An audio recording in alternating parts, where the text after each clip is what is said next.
Hello દોસ્તો, સ્વાગત છે મારા નવા બ્લોગમાં। તો અત્યારે આજે હું ફ્રેશ થઈ ગયો છું। કાલે થોડી તબિયત ખરાબ હતી તો કાલ તો રેડી થયો નથી। તો આજે મારી જોડે કઈ કઈ બુકો છે એ તમને બતાવીશ અને તમે પણ એ બુકો યુઝ કરો તો કદાચ તમને યુઝફુલ થશે। તો ચલો મળીએ બ્લોગમાં, બન્યા રહો। તો દોસ્તો, મારી જોડે આટલી બુકો પડી છે, આ બધી એમાંથી પીએસઆઈના સિલેબસ પ્રમાણે કેટલી બુકો ઉપયોગી થશે એ બતાવું। બંધારણ માટે મારી જોડે યુવાની બુક પડી છે। આ એમાં બંધારણના જેટલા બી ટોપિક છે એ બધા આમાં કવર થઈ જાય છે। A to Z બતાવી દઉં હું તમને કયા કયા ટોપિક આવે છે, તો તમને યુઝફુલ થાય એવી જ બુક છે આ। આમાં એક બી ટોપિક બહારનો નહીં જાય, એમાં બધું આવી જાય। ભારતીય બંધારણનું ઘડતર અને વિકાસ, રાજ્ય તેનો પરિચય એ નથી, જેટલા ટીક કરે છે એટલા છે। ભારતીય બંધારણનું માળખું, પછી ભારતીય બંધારણના સુધારાની જોગવાઈ,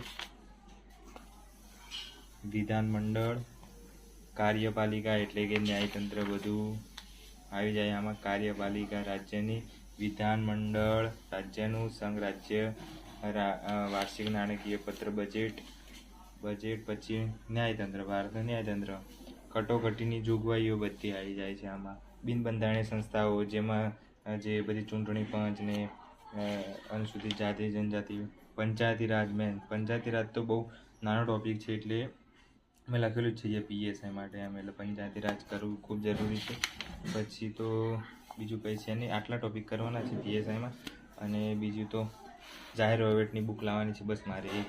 અને ભારતનો ઇતિહાસ, પ્રાચીન અને મધ્યકાલીન યુવાનો, ભારતીય અર્થતંત્ર યુવાનું, વિજ્ઞાન ટેકનોલોજી યુવાનું, ગણિત યુવાની જ છે, અને રિઝનિંગ યુવાનું, અને આધુનિક ભારતનો ઇતિહાસ। આ મેન ચેપ્ટર આમાં કવર થઈ જાય છે બધા મોસ્ટ ઓફલી, જેમાં સિલેબસ પ્રમાણે કમ્પ્લીટ આમાં આપેલું જ છે બધું। મેં ટીક કરી જ રાખ્યું છે આમાં પીએસઆઈ એમ, તમે એકવાર જોઈ લો। પીએસઆઈ બધા ટોપિક આમાં કવર થઈ જાય છે, સેમ આ જ ઇતિહાસની બુકમાં કવર થઈ જાય છે બધા ટોપિક, જેમાં તમને યુઝફુલ જ થશે આ બુક। હું તો યુઝ આ જ કરું છું એટલે મને ખબર છે। પહેલાં આપણે કોન્સ્ટેબલની એક્ઝામ હતી એમાં આપણે આ યુઝ કરેલી, જેમાં આપણે રહી ગયેલા થોડા માર્ક્સ માટે, પણ હવે એ છોડવાનું થતું નહીં એટલે બધું કરી દેવાનું। આમાં જિલ્લા, ગુજરાતનો ઇતિહાસ, ભારતનો ઇતિહાસ બધું આપેલું હતું, પણ એક્ઝામ એવી રીતે પૂછાય તો આપણે પાસ થયા નહીં, એટલે હવે ડિટેલમાં બધું કરવાનું રહેશે। એટલે આના માટે આ બુકો રિફર કરી છે આપણે તો યુવાની, અને એક જીસીઆરટી છે આપણા જોડે, સામાજિક વિજ્ઞાન, આ તો બધા જોડે હશે યુવાની 6 થી 10ની, એટલે બસ આ છે। બાકી તો મારી જોડે આ જૂના બુકો પુસ્તકો પડ્યા છે બધા 6, 7, 8, 9, 10મા ધોરણ સુધીના જીસીઆરટીના પુસ્તકો પડ્યા છે। પછી જનરલ નોલેજની બુક પેલી પડી છે, વર્લ્ડ ઇન બોક્સની જનરલ નોલેજની, પછી આ પોલીસ કોન્સ્ટેબલના બધા કાયદો, અને એ તો આવવાનું નથી, કોઈ કોન્સ્ટેબલના પેપર સેટ બી લાવ્યો તો પણ કંઈ ફાયદો થયો નહીં। હવે ફરીથી બધું પરફેક્ટ કરવું પડશે, તો આજ માટે આટલા પુસ્તકો પડ્યા છે મારી જોડે, તો એનાથી જ હું તૈયારી કરું છું। અને એક કલ્ચરની બુક છે મારી લાઇબ્રેરીમાં પડી રહી છે, એ તો તમને પેલા વિડીયોમાં બતાવી જ હતી, કલ્ચર કરતો હતો ત્યારે। અને વિજ્ઞાન ટેકનોલોજી બી કરવાનું જ છે। પર્યાવરણની બુક લાવવાની છે મારે, પછી નિબંધ લખવા માટેની બુક લાવવાની છે, જાહેર વહીવટની બુક લાવવાની છે, આ 3 બુકો લાવવાની છે મારે। અને બીજું તો બસ પ્રેક્ટિસ માટે આપણે મેથ્સની બુક લાવ્યા જ છે, એમાંથી ક્વેશ્ચનો આપેલા જ છે આમાં બધા, એટલે વાંધો નહીં, આ થઈ જશે પ્રેક્ટિસ માટે। તો દોસ્તો, કાલે તબિયત બહુ ખરાબ હતી તો કાલે કંઈ વંચાયું નથી, તો લાઇબ્રેરીમાં 4 વાગ્યા પછી ફટાફટ ઘરે આવી ગયો, અને મને થોડું પેટમાં દુખતું હતું અને લૂઝ મોશન થઈ ગયો હતો, તો કાલે તો આખી રાત આરામ કર્યો। પછી અત્યારે થોડોક મોડો ઉઠ્યો એટલે આજે વાંચવાનું ચાલુ નથી કર્યું, પણ હવે જમીને થોડી વાર પછી જમવા બેસીશ અને પછી ચાલુ કરીશ રીડિંગ।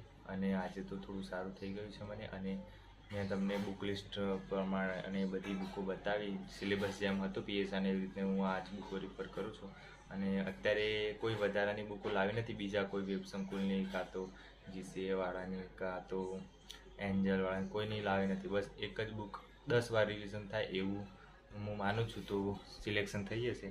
અને જો તમે પણ એક જ બુક વાપરો તો સારું, કેમ કે 10-12 બુકો વાંચવી એના કરતાં એક બુક 10 વાર વાંચવી સારી. બધાનો મોસ્ટ ઓફલી આ ડાયલોગ હોય જ છે, અને એ સાચી વાત છે કે એક જ બુક 10 વાર વાંચવી એ સારું. એમ રિવિઝન કરવું મોસ્ટ ઓફલી બેનિફિટ થાય છે આપણા માટે. એટલે આપણે ગમે તે થાય પણ એક બુક 10 વાર વાંચી લેવી. પછી તો બસ આજ માટે આટલું જ છે. અને આજે તો હું હવે 2 વાગ્યા છે તો જમી અને પછી વાંચવા બેસી ગયો છું. ઇતિહાસ ચાલુ કરું હવે. ઇતિહાસ બહુ ટાઈમ પછી ચાલુ નથી કર્યો, તો હવે ચાલુ કરું છું ઇતિહાસ. અને ઇતિહાસમાં ચેપ્ટર વાઇઝ મેં ટીક કરી દીધું છે બધું, એટલે મારે કંઈ વાંધો નથી. કેમ કે આમાં બધું કરવાનું નથી, કેમ કે સિંધુકીની સભ્યતા કરવાની, વૈદિક સંસ્કૃતિ કરવાની, જૈન બૌદ્ધ ધર્મ, પછી મૌર્ય યુગ કરવાનું છે, અનુમૌર્ય યુગ કરવાનું છે, દિલ્હી સલ્તનત, વિજયનગર સામ્રાજ્ય, મુગલ, એ બધું સિલેબસ પ્રમાણે મેં ટોપિક ટીક કરી દીધા છે. એટલે 16 વંશો જેટલા બી શાસકો હતા દક્ષિણના એ બધા કરવાના છે. વિદેશી વંશો બી કરવાના છે, પલ્લાઓ, એ બધું કરવાનું જ છે. બસ આ બધું ટીક કરી દીધું છે. એટલે હું આજે આ કરું છું, અને તમે બી તૈયારી ચાલુ કરી દેજો. અને મારે હવે રનિંગ ચાલુ કરવાની છે. તો અને કાલે ફોરેસ્ટનું રિઝલ્ટ નહીં પણ ફાઇનલ આન્સર કી આવવાની છે. તો ફાઇનલ આન્સર કીમાં શું સ્કોર થાય છે તો કાલે હું વિડીયોમાં બનાવીશ કે મારે શું સ્કોર થાય છે ફોરેસ્ટમાં.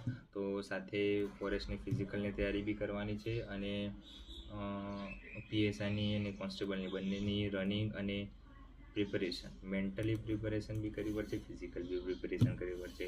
વાંચવાનું કરવાનું, સવારે દોડવા જવાનું, બધું એકસાથે કરવાનું. એટલે જોઈએ હવે શું થાય છે. તો બ્લોગમાં બન્યા રહો. અને આજ માટે આટલું હતું. જો ચેનલ ઉપર નવા તો લાઈક કરો, શેર કરો અને સબસ્ક્રાઈબ કરો. મળીએ નવા બ્લોગમાં. Thank you.